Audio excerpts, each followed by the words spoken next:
Coucou tout le monde, j'espère que vous allez bien. On se retrouve pour une vidéo qui est un unboxing que j'ai reçu de New Craft Day.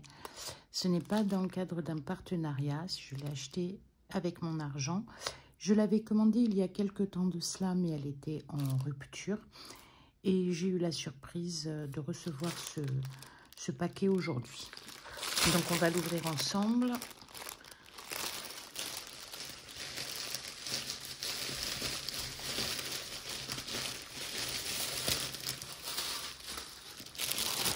Alors, je vous montre le modèle. Et là, je m'inquiète un petit peu fortement. C'est une toile dont j'en attends beaucoup. Voilà, j'ai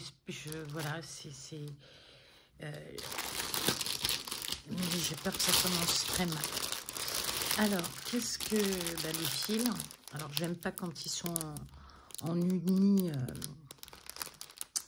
truc. Je sais plus comment ça s'appelle, en uni... Voilà. Oh, ça me démoralise. J'ai un peu peur.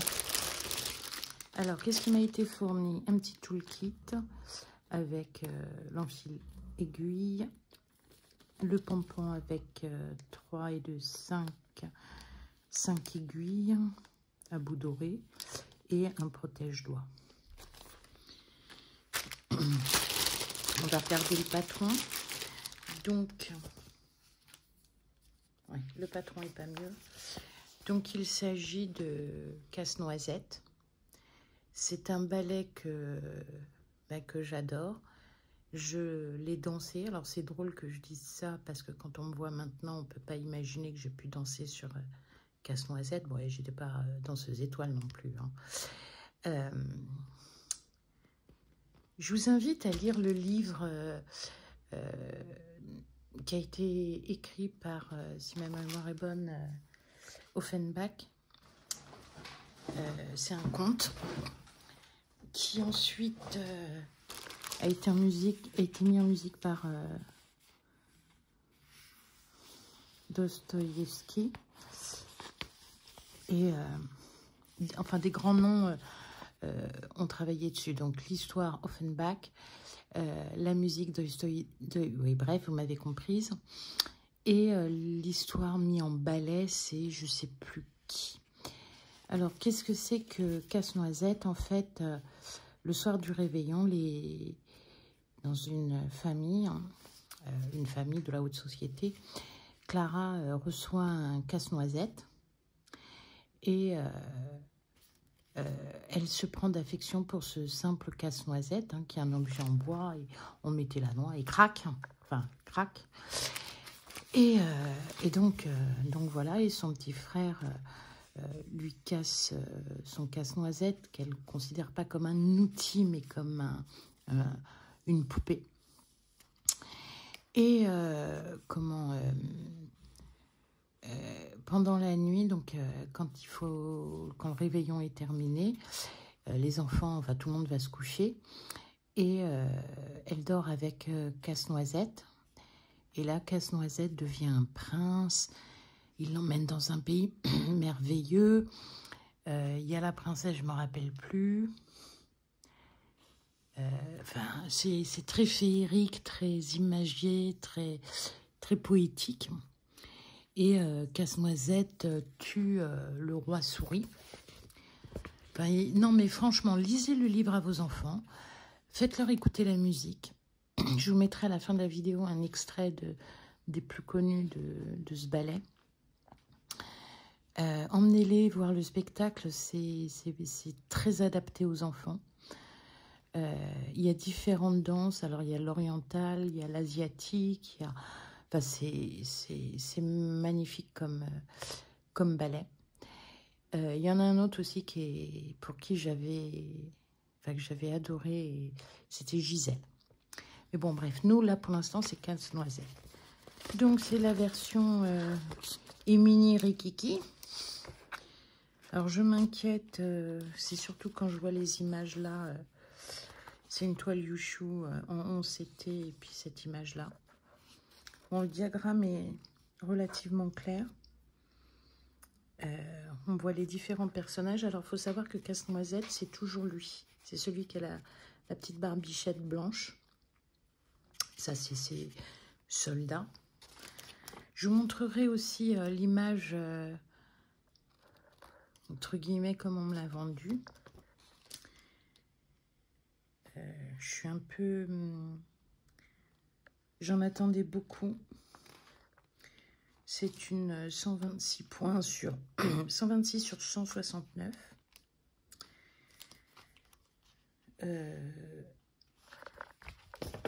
Les dimensions, c'est une 11CT, je vous l'ai dit. Les dimensions, c'est vraiment réduit au plus simple. Ce qui m'inquiète un peu, alors on va quand même regarder la toile.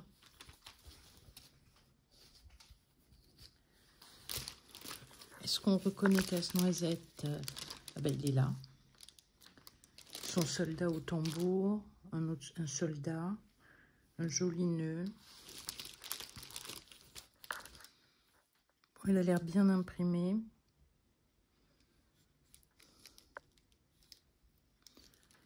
On va lui donner une chance. Alors, je vais éviter de commencer par le bas ou des choses comme ça. Je pense que je vais attaquer mon petit père Casse-Noisette. Mais tel que vous m'entendez, là, je suis un peu émue et un petit peu déçue. Parce que normalement... Enfin... Allez, on verra ce que ça donne. Ça peut pas être pire que le Père Noël. Hein. Il y a quelqu'un qui, dans un commentaire, m'a dit que pour le Père Noël... Ah, il n'y a pas de... Il n'y a pas d'aiguille supplémentaire. Il m'a dit que pour le Père Noël, il avait l'air d'un psychopathe. C'est encourageant. Allez, on va essayer de faire une couleur. Allez, le bleu ciel, hein, c'est le 902. Il est... Bon, il est ici. J'aime pas trop les écheveaux comme ça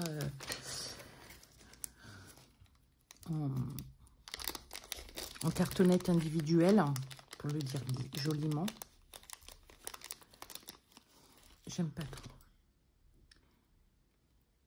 Alors, je voudrais le finir, cette toile, je voudrais la finir pour le 24 décembre. Ça serait un beau symbole. Donc, il va falloir que je fasse du tri dans mes différentes toiles que j'ai actuellement, que je priorise. Et puis, certaines que j'ai pas commencé. Je sais pas quoi faire. En fait, je veux toutes les faire en même temps. Je suis dans l'impatience et c'est pas bon. Donc, j'ai dit le 902. Il n'est pas vrai.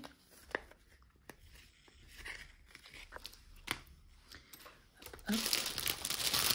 Alors là, je vois même que les fils individuels ne sont pas dans l'ordre. D'habitude, bon, j'ai eu qu'une toile avec des fils en mini. Bon, elle n'est pas trop confetti. Il y a pas mal de points qui suivent en fait.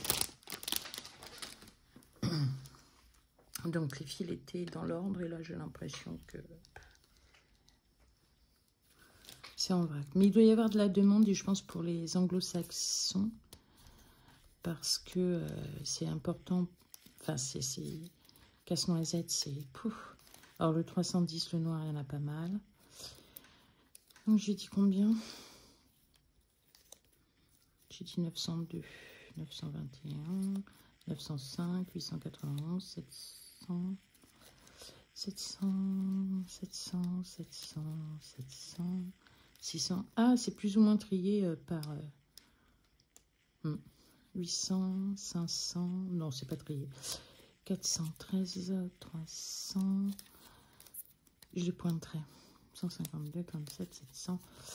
500. Ah, 902. Alors, le bleu ciel, c'est le 902.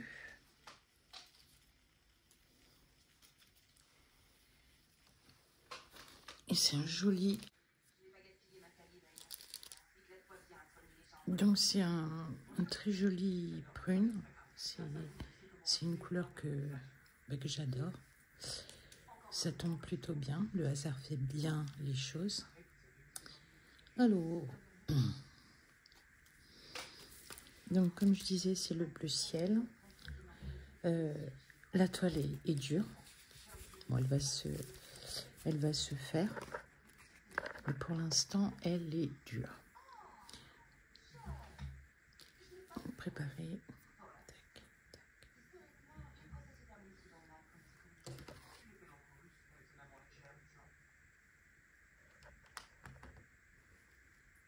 Si je laisse la télé, vous allez me dire « Il y a du bruit ».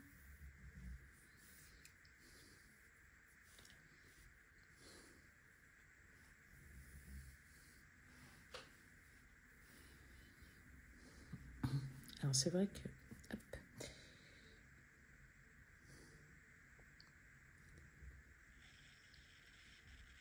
J'espère ne pas être déçue.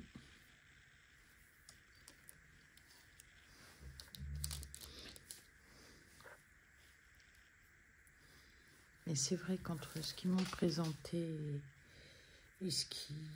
La réalité, il me semblait qu'elle était beaucoup plus grande. J'ai oublié de vous dire les mesures. C'est 35 par 45.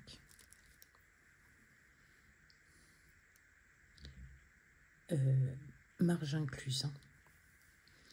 Mais il me semblait que je l'avais mise de côté.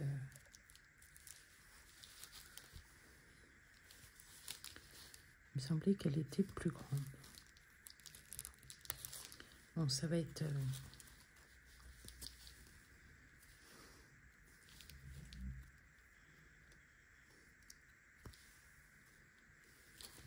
Attendez, il faut que je trouve une position parce que c'est rare que je commence mes toiles par le haut. Je suis un peu maladroite.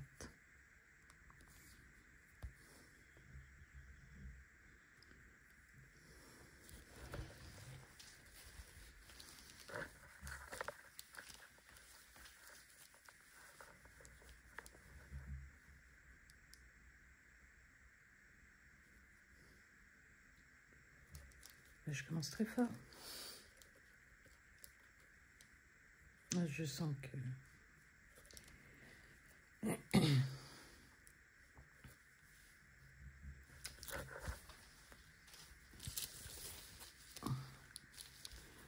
Donc, je vous disais dans ma précédente vidéo que j'allais me freiner à regarder vos unboxings parce que vous êtes super tentantes. J'arrive à résister, mais pour combien de temps? C'est vrai que vous avez de très très jolies réalisations. Alors parfois il y a des toiles décevantes. Celle-ci, j'ai oublié aussi de vous préciser qu'elle était complètement surjetée. Que la toile a l'air... Alors quand je dis de bonne qualité, c'est vrai que... Ouais, je peux pas faire comme ça tellement qu'elle est dure. L'impression est au top. Alors ça me ferait plaisir qu'elle soit une réussite, quoi. J'avais un peu peur qu'il y ait trop de confetti. Et en fait, il n'y en a pas. J'ai pas encore regardé au niveau des symboles si c'est pas des symboles qui peuvent prêter à confusion.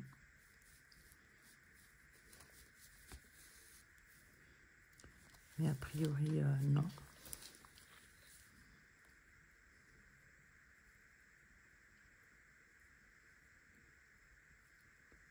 J'ai essayé de mettre le tambour parce qu'en fait j'ai eu un petit souci avec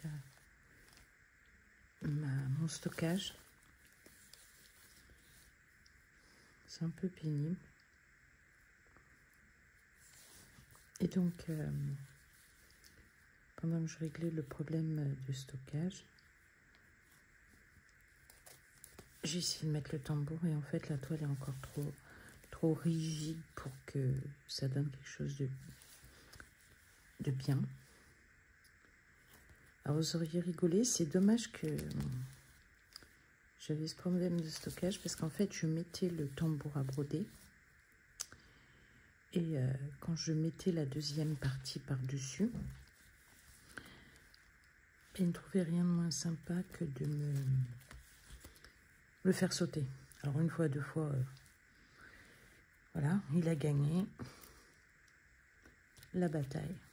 La guerre n'est pas terminée. Mais c'est vrai que là, quand la toile a autant de tenue par les apprêts, par l'amidon, etc.,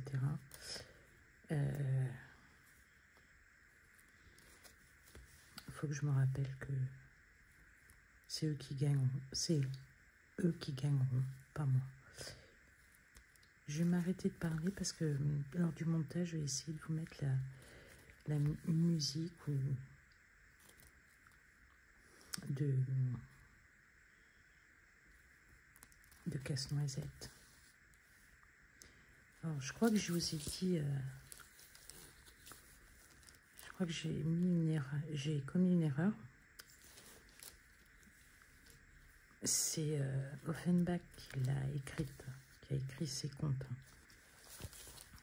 Alors, je ne sais plus ce que je vous ai dit en début de vidéo. Mais non, sincèrement, si vous avez des enfants jeunes, lisez-le.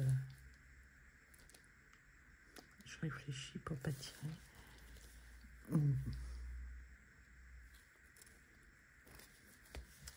C'est une histoire merveilleuse.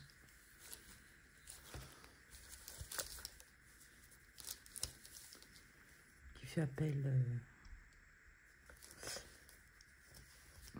appel au rêve, à l'imaginaire. Non, franchement... et même à mon âge maintenant, 57 ans, je m'en lasse pas. Aux États-Unis, je ne sais plus à quelle compagnie, c'est une compagnie assez connue. Il y a même des enfants qui sont sélectionnés pour jouer dedans. Bon, bah, on va pas tirer. Hein. J'avais fait quelques points parce que j'avais commencé avec vous, sauf que la caméra n'avait pas commencé avec nous.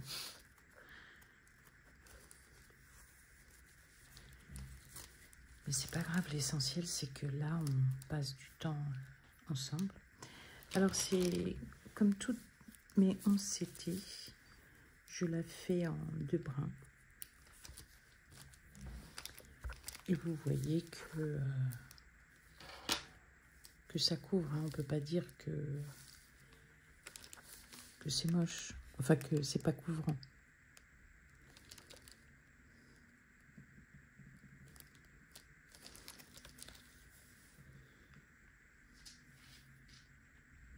Alors là, je laisse un petit bout de queue sortir parce que le jaune, c'est le 310, donc le noir. Donc il couvrira parfaitement cette petite forme freluche. On va finir le fil ensemble parce que j'ai peur à nouveau d'avoir un problème de stockage. Je vous laisse avec la musique si ça passe. Je vous embrasse. Je vous souhaite un bon week-end. Tout au moins de terminer le week-end. Bye bye.